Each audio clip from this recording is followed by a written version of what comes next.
Have you ever felt as if you're only seeing half the picture, especially when it comes to distant nations about which we often hear only through the lens of rushed headlines? Today we're going to turn a new page, an untold story about a country in West Africa. We're turning our attention to Burkina Faso, a name you might not have heard much, but its meaning is truly thought-provoking: land of the upright people. Sounds beautiful, doesn't it? Yet for a very long time, the image of Africa in many minds has been a recurring montage of famine, endless conflicts, or urgent pleas for aid. Perhaps you've grown accustomed to these portrayals, but have you ever wondered, is that all there is to Africa? Or could there be something far more significant that we're missing? Can you believe that even now, amidst seemingly insurmountable challenges, a quiet revolution is blossoming? In Burkina Faso, instead of passively accepting their fate, they are seizing the pen to write a new chapter in their own history. This isn't merely a local movement. It's crafting a blueprint for self-reliance, a model whose resonance could spread across the continent and even globally. I've felt this firsthand when looking into the eyes of the people here, from the bustling energy of the capital, Ouagadougou, to the serene, sun-kissed villages of the Sahel.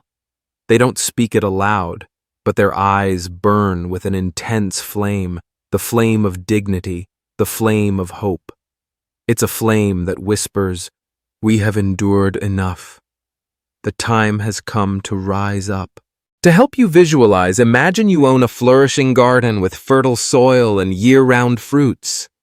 But strangely, uninvited guests keep arriving, picking the choicest fruits, leaving you with only bare branches and the advice that you need them for your garden to survive. And what's more absurd, they then publicly declare that you're incapable of tending your own garden, that you are forever dependent on their kindness. This is precisely the painful reality Burkina Faso has experienced, not just them, but many other African nations. But now they have bravely said no. They have decided to cultivate their own garden with their own hands, to harvest their own sweet rewards. Only when you truly take ownership of your destiny can you achieve genuine freedom. So why is this inspiring story so significant for us thousands of miles away? Because it transcends Burkina Faso's geographical borders. It touches upon a universal principle of human dignity and the right to self-determination. And to truly understand what ignited this quiet yet powerful revolution, we need to look directly at the root of the problem. How did a nation so rich in natural resources come to face extreme poverty? I assure you, you'll be surprised as we explore the gold paradox and the lurking aid traps in the next segment. Don't miss a single moment, because you're sure to find something that will make you reflect. Have you ever felt as if you're only seeing half the picture, especially when it comes to distant nations about which we often hear only through the lens of rushed headlines? Today, we're going to turn a new page, an untold story about a country in West Africa. We're turning our attention to Burkina Faso, a name you might not have heard much, but its meaning is truly thought-provoking: land of the upright people. Sounds beautiful, doesn't it? Yet for a very long time, the image of Africa in many minds has been a recurring montage of famine, endless conflicts, or urgent pleas for aid. Perhaps you've grown accustomed to these portrayals, but have you ever wondered, is that all there is to Africa? Or could there be something far more significant that we're missing? Can you believe that even now, amidst seemingly insurmountable challenges, a quiet revolution is blossoming? In Burkina Faso, instead of passively accepting their fate, they are seizing the pen to write a new chapter in their own history. This isn't merely a local movement. It's crafting a blueprint for self-reliance, a model whose resonance could spread across the continent and even globally. I've felt this firsthand when looking into the eyes of the people here, from the bustling energy of the capital Ouagadougou to the serene, sun-kissed villages of the Sahel. They don't speak it aloud, but their eyes burn with an intense flame, the flame of dignity, the flame of hope. It's a flame that whispers, "We have endured enough. The time has come to rise up." To help you visualize, imagine you own a flourishing garden with fertile soil and year-round fruits, but strangely uninvited guests keep arriving, picking the choicest fruits, leaving you with only bare branches and the advice that you need them for your garden to survive. And what's more absurd, they then publicly declare that you're incapable of tending your own garden, that you are forever dependent on their kindness. This is precisely the painful reality Burkina Faso has experienced, not just them, but many other African nations. But now they have bravely said no. They have decided to cultivate their own garden with their own hands, to harvest their own sweet rewards. Only when you truly take ownership of your destiny can you achieve genuine freedom. So why is this inspiring story so significant for us, thousands of miles away? Because it transcends Burkina Faso's geographical borders. It touches upon a universal principle of human dignity and the right to self-determination. And to truly understand what ignited this quiet yet powerful revolution, we need to look directly at the root of the problem. How did a nation so rich in natural resources come to face extreme poverty? I assure you, you'll be surprised as we explore the gold paradox and the lurking aid traps in the next segment. Don't miss a single moment, because you're sure to find something that will make you reflect. Have you ever thought that living on a colossal treasure would bring unlimited prosperity? Sadly, for Burkina Faso, the reality is far more harsh. Despite being one of Africa's leading gold-producing nations, this land still grapples with extreme poverty. This is the bitter paradox that the people of Burkina Faso face every single day. So what happened to all that gold? Why can't the wealth beneath the earth uplift the lives of the people above it? According to Captain Traoré, he directly posed this question. If our country is so rich, why are its people so poor? He explained that this gold does not stay in Burkina Faso. It flows into the vaults of foreign banks. It goes to pay for the profits of multinational corporations that have no loyalty to our flag, no love for our people. Imagine a mining contract where a foreign company arrives and virtually takes everything Traoré mentioned, that previous terms allowed them to keep up to 90% of the profits, leaving a mere 10% for the resource-owning nation. That is an unacceptable injustice. Not only that, the gold extraction process leaves severe consequences for the environment. Widespread deforestation occurs, and water sources are severely polluted, directly affecting the health of the local population and the indigenous ecosystem. Wealth is taken, but the price paid is environmental devastation and public health. This is not limited to Burkina Faso. Many other nations across the African continent are also facing similar realities where resources are exploited without bringing proportional benefits to local communities. The lesson from the gold paradox is bitter but clear. Abundant natural resources do not guarantee prosperity if a nation lacks true sovereignty to control and manage them equitably. Does this make you wonder about the stories of help and aid that we often hear? Is it always selfless assistance? Join me as we delve into the next segment, where we will uncover the truth behind the aid trap and how it truly keeps nations in a vicious cycle of dependency. You are sure to gain a very different perspective after this. Do you believe in the fairy tale of a benevolent giant coming to help the small and the weak? It sounds beautiful, but in the real world, sometimes help can be a sophisticated trap disguised beneath a veneer of kindness. After exploring the gold paradox, where abundant resources paradoxically led to poverty, we now need to look deeper into another aspect of dependency, what Captain Traoré and many African leaders call the aid trap. So how does this aid trap actually work? Imagine a struggling nation in need of funds to build schools, hospitals, or develop agriculture. Large financial organizations like the International Monetary Fund (IMF) or the World Bank appear offering substantial loans.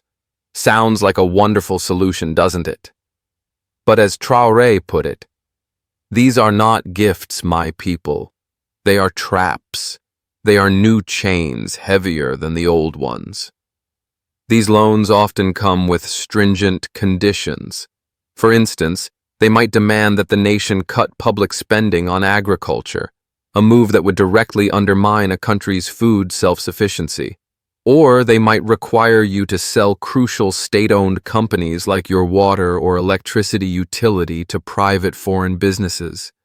Do you see the absurdity here? They tell you how to run your country. Is that independence? Is that freedom? No, it is slavery with a smiling face, Traoré emphasized. The structural adjustment policies of the IMF and World Bank in the past have been widely criticized for their negative impacts on public services and social welfare in developing countries. Numerous independent studies have indicated that forced privatization and cuts in public spending often lead to citizens paying higher prices for essential services, while foreign companies reap significant profits. Think about water prices skyrocketing or public health quality deteriorating due to lack of budget. This keeps nations increasingly dependent as they are stripped of their ability to produce, build, and become self-sufficient. They want us to be a nation of consumers, not producers, Traoré said. They do not want us to grow our own food. They do not want us to build our own machines. They do not want us to be self-reliant, because a self-reliant nation cannot be controlled. The crucial lesson here is aid, if not accompanied by respect for sovereignty and the promotion of internal capacity, can become more of a tool for control than a true lever for development. It can transform a nation into a passive consumer market rather than an active, productive power. Does this make you wonder how one escapes this vicious cycle of dependency? What happens when a nation decides to break those invisible chains? This is precisely when we step into the solution, a revolution of self-reliance. Continue watching to discover how Burkina Faso is planning to reclaim its economic sovereignty and build a new foundation for their future. The next segment will offer you a completely different perspective. Have you ever wondered why some regions of the world seem perpetually caught in a spiral of conflict? Is it merely inherent internal issues, or are there invisible hands stirring things up from behind the scenes? After exploring the gold paradox and the aid trap, we need to squarely face another painful aspect of dependency: how external forces can sow the seeds of division, even nurturing conflict to maintain their influence. When Captain Traoré spoke, he didn't hesitate to point this out. He said, "They try to sow division among us. They arm real terrorists who come and burn our villages and kill our people, creating chaos and instability." Sounds like a conspiracy theory, doesn't it? But consider this for a moment. When a nation is internally divided, when its people are too preoccupied fighting each other, they will lack the time to see who the real adversaries are. Those external forces manipulating and profiting from their weakness and instability. This instability often creates a favorable environment for easier resource exploitation and ensures that the nation remains dependent on help from the outside, including military aid. Take, for instance, the profound impact of terrorism in Burkina Faso. Thousands, even millions of people have been forced to abandon their homes, losing everything due to brutal attacks. Villages are burned. Lives are turned upside down. Traoré emphasized that the objective of those who create chaos is to keep the populace so busy fighting each other that they do not have time to see who the real enemy is. This is, in essence, an ancient tactic: divide and conquer. It not only inflicts immense suffering, but also cripples a nation's ability to develop self-sufficiently. The lesson from this is clear. Internal unity is the strongest shield against any external manipulation. A united people truly understanding their adversaries will not be easily divided or exploited. This story highlights the critical importance of identifying and combating not only visible foes, but also the unseen hands pulling strings from the shadows. Does this make you wonder then how Burkina Faso can counter these divisive schemes and begin rebuilding from within? Can they truly find the path to a genuine self-reliant revolution? Stay with us as we move to the solution part, a segment that will reveal their audacious steps in reclaiming sovereignty, the new economic blueprint. Don't miss what comes next, as it's where the real transformation begins. Have you ever heard the saying, "You get what you pay for"? Well, sometimes the riches lie right beneath your feet, yet the power to decide belongs to someone else. After understanding the gold paradox and the aid traps that held Burkina Faso back, now is the time for us to witness a spectacular transformation. A true revolution is underway, focused on regaining economic control. This is the solution part, where they begin to build a solid foundation for the future. How does a nation reclaim its autonomy when it has been stripped away for so long? Burkina Faso started with the boldest move, declaring sovereignty over its own resources. Captain Traoré clearly affirmed, "The wealth of Burkina Faso belongs to the people of Burkina Faso." It sounds simple, but this is a revolutionary statement. Their first step was to review all mining contracts signed with foreign companies. Instead of accepting unfair terms like 90% of profits belonging to external parties, they invited the companies to the negotiating table and said, "The old days are over. This is our gold. This is our land. You will now have a fair partnership, not an exploitative one." Do you think the companies would easily accept that? Certainly not. Some threatened to leave. And what was Burkina Faso's response? They said goodbye. They were not afraid. They believed in their own capabilities. We have Burkinabe engineers, Burkinabe geologists, Burkinabe workers. We will learn, and we will do it ourselves. This is a valuable lesson. It is better to have a smaller profit that is 100% ours than to have a large profit where 90% belongs to someone else. That is the spirit of resource nationalism, not hating foreigners, but loving and prioritizing one's own country. As proof of this commitment, Burkina Faso broke ground on its first national gold refinery in 2023, a strategic step to process raw gold domestically, creating added value and jobs instead of merely exporting raw materials. Hand in hand with reclaiming resources, the fight against corruption is uncompromising. Traoré clearly stated, "The time of impunity is over. The state's money is sacred. It is the people's money." They have cut wasteful spending, no more fleets of luxury cars for government ministers. Instead, they will drive simple cars like the people. No more unnecessary foreign trips.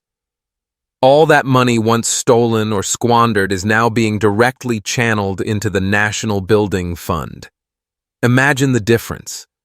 From funds that disappeared into private pockets, they now become brick-cement schools and hospitals. This is the backbone of their new economy. So what is the overarching lesson from this reclamation of economic sovereignty? It is that the courage to say no to exploitation and yes to one's own capabilities is the first and most crucial step to building a prosperous and sustainable future. It shows that when you control your resources and eliminate corruption, you will have the capacity to develop on your own. Does this make you curious about how the people of Burkina Faso have truly mobilized their collective strength to turn these visions into reality? Join me as we delve into the next segment, where we will explore the power of the people mobilizing a nation for change. An inspiring story of unity and action. Don't miss it, because that's where this story truly comes alive. Have you ever heard the saying, unity is strength?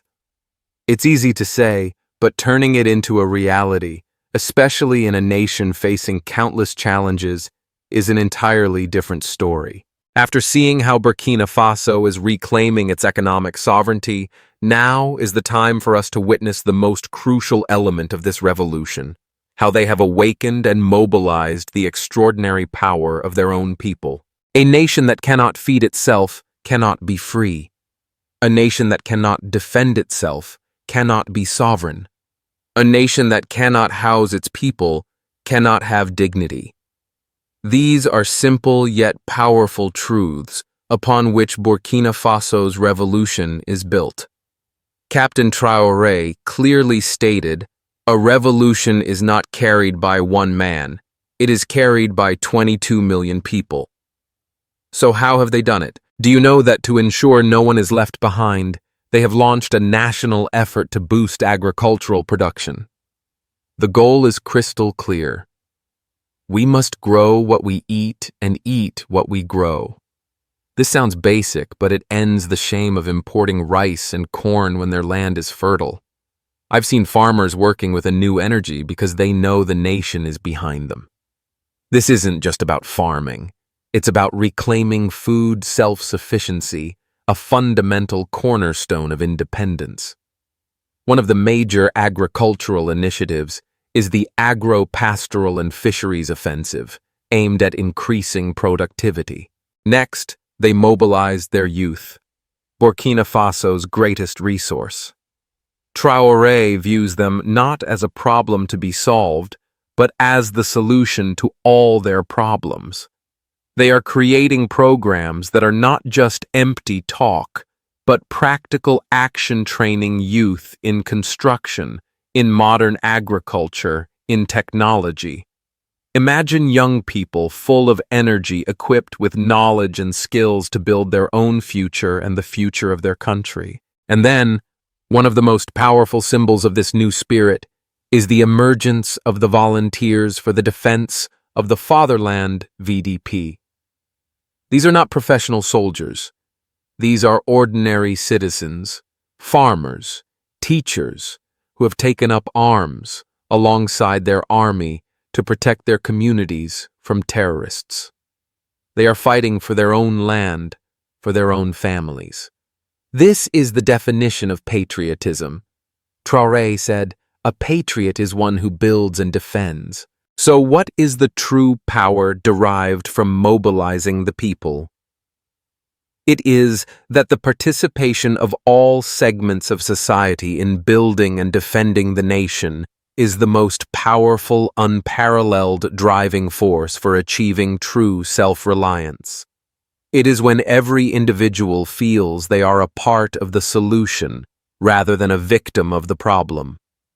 Does this make you wonder, with a strong foundation from controlling resources, fighting corruption, and mobilizing the people, if Burkina Faso can undertake any grand projects?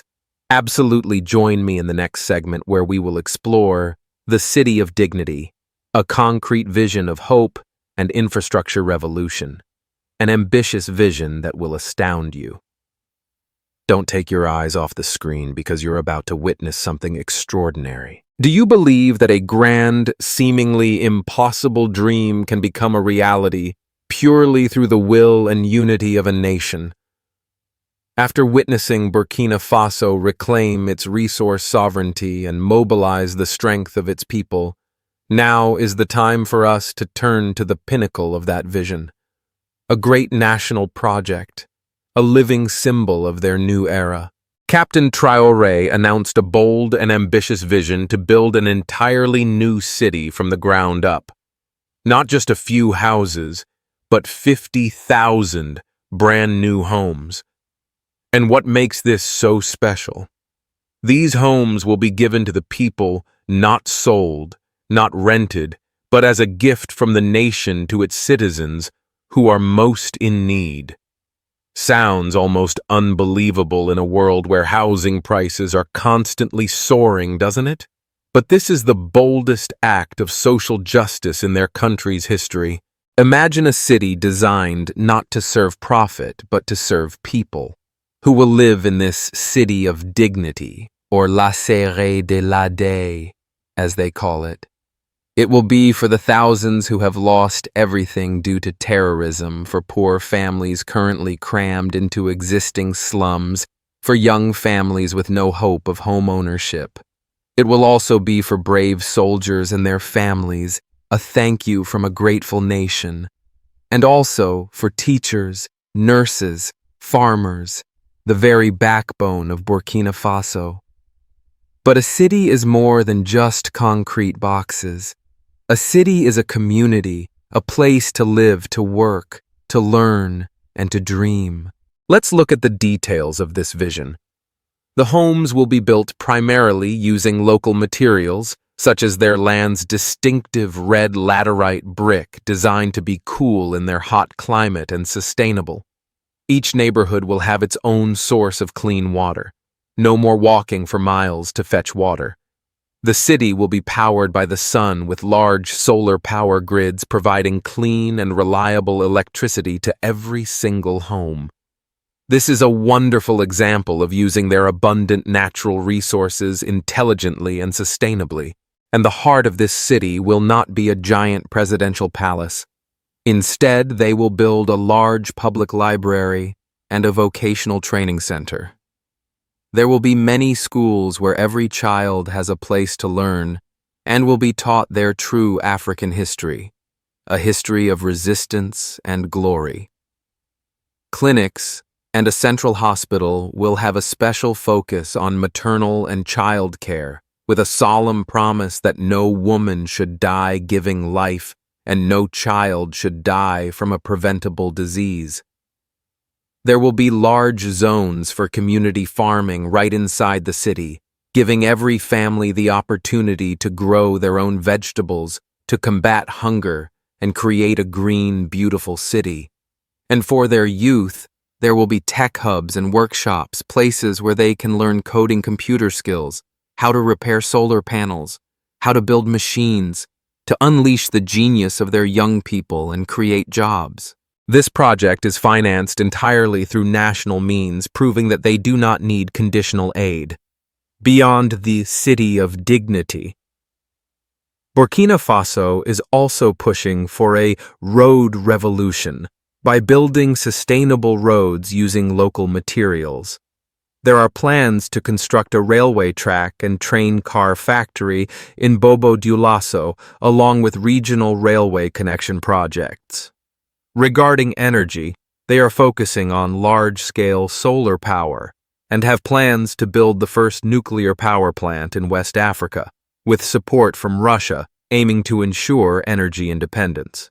So what is the grand lesson from this project? It's that the greatest vision isn't something distant, but something built with your own hands for your own people based on what you already possess. It demonstrates that self-reliance isn't just about reclaiming what was lost, but about forging a future better than ever before. Does this make you wonder what impact a project of such scale will have on the entire continent of Africa? Join me in the next segment where we will explore a blueprint for Africa the Pan-African Awakening, a resounding call that extends beyond Burkina Faso's borders. Don't miss it, because you're about to witness something extraordinary. Have you ever wondered if a small spark can ignite a massive fire? Burkina Faso's story, with its efforts towards self-reliance and the City of Dignity project, isn't just an internal affair. It's becoming a beacon, an inspiring blueprint for the entire African continent, a call for a Pan-African awakening. When Captain Traoré spoke about the City of Dignity project, he emphasized that it is bigger than Burkina Faso. It is a symbol for all of Africa. This is a message of hope, especially to the young brothers and sisters in Mali, Niger, Guinea, and across Africa. The call is very clear. I want you to watch us. I want you to see what is happening here. Do not listen to the voices that tell you it is impossible. Do not accept the future that others have planned for you. Do you ever feel tired of seeing Africa defined by others? Traoré encourages the youth. You are the sons and daughters of kings and queens of great empires, of brilliant civilizations. The spirit of your ancestors lives in you. Rise up and take control of your destiny. This isn't just a speech. It's a profound call to action, reminding them of their great heritage and limitless potential. One concrete example of the unity Traoré mentions is the Alliance of Sahel States, AES, between Burkina Faso, Mali, and Niger. This is just the beginning, but it represents a new model of cooperation. Instead of each country confronting challenges alone, they are learning to cooperate. Our strength is in our unity, Traoré said. If we trade with each other, if we build infrastructure together, if we defend each other, we will be invincible. This is a vision that goes beyond merely confronting terrorism. It's about building a self-reliant economic and political bloc. The true strength of Africa lies in internal unity and the ability to self-determine, not in dependence on external powers, refusing to go begging in Paris and Washington, and instead coming to Bamako, Niamey to plan together. That is the essence of an Africa for Africans. Does this story of the Pan-African awakening make you wonder about the role of Western powers in this new landscape? How will they react when Africa stands up and demands equality? Join me in the next segment where we will hear Traoré's message to the West, a frank and challenging declaration. You definitely won't want to miss what he has to say about democracy. Have you ever felt a contradiction between what we're told about democracy and the reality of life for many people around the world?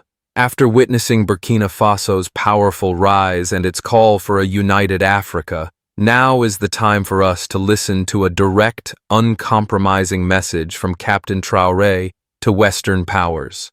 A message that challenges familiar notions of politics and development. Traoré clearly stated, "We do not seek to be your enemy. We seek to be your equal." He demands respect. For decades, Western nations have spoken of democracy, but Traoré poses a direct question. What is this democracy where the people vote every 5 years, but they remain poor every single day? What is this democracy where foreign corporations have more power than the elected government? This forces us to rethink the true nature of democracy and whether it is truly serving the purpose of the people. Burkina Faso is building a new kind of democracy, one fundamentally different from what we typically envision. For them, democracy isn't merely about periodic elections. Democracy is a roof over every head. Democracy is clean water for every child. Democracy is a school for every village. Democracy is food on every table. This is the democracy of life, the democracy of dignity. They are not interested in receiving lecturers or soldiers. Do not send us your lecturers. Traoré said, "Send us nerves who want a fair deal." He also added, "Do not send us your soldiers to fight terror when that terror often grows from the poverty your system creates." They want help to build their own strength to defend themselves. When criticized for reclaiming resources, Traoré had a counter-question. Ask yourselves why you felt you had the right to them in the first place. This is a powerful reminder of the history of exploitation and the necessity of a fairer relationship. Burkina Faso is a sovereign nation. They will work with anyone who respects them, but they will never again be anyone's servant. The time for that is gone forever. The story of how Burkina Faso is redefining democracy based on basic human needs and dignity offers a profound lesson. True democracy must be about serving and empowering its people to have a better life, rather than merely being a political form. Does this make you wonder then how this revolution will conclude? Can this grand vision become a sustainable reality? Join me for the final part of this story where we will explore Conclusion, the Work Begins, and look toward the future of a new Burkina Faso. Don't miss these powerful closing words, for they will be the flame that ignites belief. We have journeyed together through an incredible narrative from profound paradoxes of wealth and poverty to bold visions of a self-reliant nation. Now we arrive at the conclusion, a call to action not only for the people of Burkina Faso, but for all who believe in the power of dignity and self-determination. Captain Traoré has laid out a vision that is ambitious, that is bold. Many will say it is impossible, but he affirms nothing is impossible for a people who are united and determined. The road ahead will certainly not be easy. Building a city is hard work, and rebuilding a nation from its very foundations is infinitely harder. They will face countless obstacles. Their enemies will try to stop them, try to discourage them, try to divide them. But the core message is steadfastness. They must remain united as one people with one single goal. From this day forward, every Burkinabe will be a builder. The farmer who grows the food for the workers' building is a builder. The woman who carries the water is a builder. The teacher who educates the children of the builders is also a builder.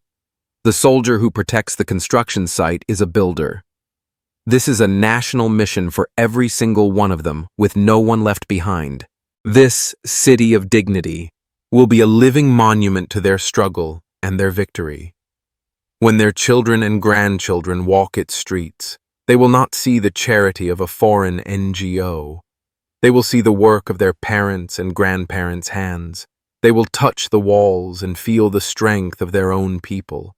They will know with certainty that they come from a nation of proud, capable, and free people. So what is the ultimate message of this story? It is that the power for true change always lies in the collective will of a resilient people daring to dream and daring to act. Dawn is breaking over Burkina Faso. A new day has come. Let this story inspire you to view the world through a different lens, a lens of hope, of self-reliance, and of human dignity. Homeland or death, we shall overcome.